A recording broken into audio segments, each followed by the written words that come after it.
இன்றைக்கி எங்கள் வீட்டு பைல்வான்ஸ் 2 பேரும் எங்கே போகிறாங்கன்னு பார்த்தீங்கன்னா, நொங்கு வெட்ட தான் நாங்கள் ஊருக்கு வந்திருக்கறதால, சரி நொங்கெல்லாம் வெட்டி சாப்பிட்டு ஜாலியாக என்ஜாய் பண்ணலான்னு பார்த்தோம். போயிட்டு லேட்டாக வருவாங்கன்னு பார்த்தா, போயிட்டு உடனே வந்துட்டாங்க. நொங்கு மட்டும் வெட்டிக்கிட்டு, இன்றைக்கி வந்து பாப்பாவுக்கு நொங்குல அபிஷேகம் பண்ணுறது தான் ஐடியா. இந்த வெயிலில் அவங்கள எங்கேயும் வெளியில் கூப்பிட்டு போகலனாலும் வேர்க்குரு எப்படியோ தேடி பிடிச்சி வந்துடுது. நாங்கள் அதனால் டாக்டர்கிட்ட கன்சல்ட் பண்ணிட்டு லோஷன் எல்லாம் வாங்கி தைச்சோம்.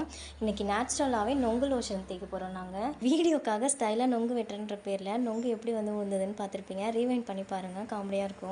அப்படியே ஒரு நொங்கா சீவி லைனாக அடுக்கி வச்சுட்டே இருந்தாங்க. நாங்கள் ஜாலியாக ஒன்று எடுத்து சாப்பிட்டுட்டே இருந்தோம். நாங்கள் சாப்பிட்றத பார்த்து எங்கள் பாப்பாவும் அதுக்கு வேணும்னு அடம் பிடிச்சது. சரி அவங்களுக்காக நொங்கு தனியாக எடுத்து அந்த தண்ணி எல்லாமே கொடுத்து அப்பயும் அதை விட்டுட்டாங்க. வெட்டுறதை தான் ஃப்ரெஷ்ஷாக பார்த்துட்டே இருக்காங்க. ஃப்ரெஷ்ஷாக தர அதை பிடிச்சி இழுத்துட்டு அதை நோண்டிகிட்டே இருந்தாங்க. சரி நான் அவங்களுக்காக குட்டி நொங்கெல்லாம் வெட்டி கொடுத்தோம். நீங்கள் இருக்க இடத்துல இந்த மாதிரி நொங்கு எல்லாமே ஃப்ரெஷ்ஷாக கிடைக்குமா அப்படின்னு சொல்லி கமெண்ட் பண்ணுங்கள். அதுக்கப்புறம் நீங்களும் மரத்தில் போய் ஏறி நொங்கெல்லாம் வெட்டி சாப்பிட்ருக்கீங்களா? அந்த அனுபவம்லாம் இருக்கான்னு சொல்லுங்கள். Tata bye by. நெக்ஸ்ட் வீடியோவில் பார்ப்போம்.